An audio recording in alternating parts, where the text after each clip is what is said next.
যারা যারা চাকরি রিলেটেড আপডেট ভিডিওটি দেখার জন্য ক্লিক করেছেন, ভিডিওটি দেখতে লাইক দিয়ে কন্টিনিউ করা অনুরোধ জানাচ্ছি। আসসালামু আলাইকুম বন্ধুরা, বরাবর মতো আবারও সম্পূর্ণ নতুন একটি আপডেট ভিডিও নিয়ে আপনাদের মাঝে হাজির হয়েছি। বন্ধুরা, অবশেষে জয়পুরহাটে আনসার ও বিডিবি সদস্য বাছাই কার্যক্রম অনুষ্ঠিত। এই নিয়ে আমার সংবাদ পত্রিকা একটি প্রতিবেদন তৈরি করেছে। তাহলে চলুন আমরা প্রতিবেদনটি দেখে আসি। বন্ধুরা, মূল ভিডিওটি শুরু করার আগে বরাবর মতো ছোট্ট একটি রিকোয়েস্ট থাকবে, আপনি যদি আমাদের এই পরিবারে নতুন দর্শক হয়ে থাকেন, এরকম নতুন নতুন চাকরি related update, circular related video এবং এক্সাম রিলেটেড আপডেট সবার আগে পেতে আমাদের এই চ্যানেলটি সাবস্ক্রাইব করে পাশে থাকা বেল আইকনটি অন করে রাখুন পরবর্তী ভিডিও নোটিফিকেশন পেতে। আর যারা সাবস্ক্রাইব করেছেন তাদেরকে অসংখ্য ধন্যবাদ। বন্ধুরা, দেখতে পাচ্ছেন আমার সংবাদ পত্রিকার ভিতরে রয়েছে, তারা একটি গুরুত্বপূর্ণ আপডেট নিউজ প্রকাশ করেছে। জয়পুরহাটে আনসার ও বিডিবি সদস্য বাছাই কার্যক্রম অনুষ্ঠিত। তো নিচের দিকে বন্ধুরা দেখতে পাচ্ছেন, আমি আপনাদেরকে দেখাচ্ছি, এখানে কিন্তু বিস্তারিতভাবে দেওয়া রয়েছে।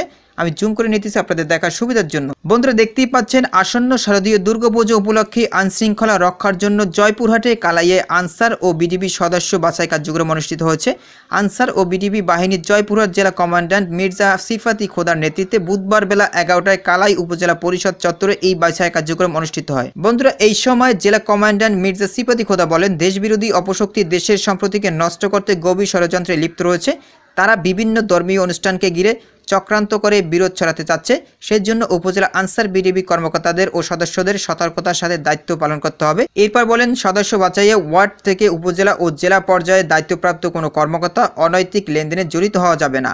আর্থিক লেনদেনের সাথে কেউ জড়িত হয়েছে এমন তথ্য ও প্রমাণ দিতে পারলে তাকে 5,000 টাকা পুরস্কার দেওয়া হবে। এ সময় উপস্থিত ছিলেন কালাই উপজেলা আনসার ও বিডিবি কর্মকর্তা মোসাম্মদ বিলকিস বেগম, আক্কেলপুর উপজেলা কর্মকর্তা কাজী মাকামা মাহমুদা, পাঁচবিবি উপজেলা কর্মকর্তা তৃপ্তিরানী সরকার, কালাই উপজেলা প্রশিক্ষিকা মরিয়ম ও জয়পুরহাট সদর উপজেলা প্রশিক্ষক প্রদীপ কুমার মণ্ডল। জেলার 299টি পূজা মণ্ডপে আইনশৃঙ্খলা রক্ষার্থে 1976 জন আনসার ও বিডিবি সদস্য বাছাইয়ের লক্ষ্যে আজ কালাই উপজেলার 30টি পূজা মণ্ডপের জন্য 214 জন সদস্য বাছাই করা হয়। তো বুঝতেই পেরেছেন।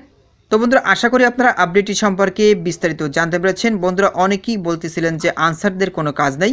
বন্ধুরা, অবশ্যই আনসারদের কাজ রয়েছে। দেখতেই পাচ্ছেন, গুরুত্বপূর্ণ জায়গাগুলোতে কিন্তু আনসাররাই দায়িত্ব পালন করে। এখানে দেখতে পাচ্ছেন, আইন শৃঙ্খলা রক্ষার্থে কিন্তু আনসার বাহিনী খুবই কষ্ট করে।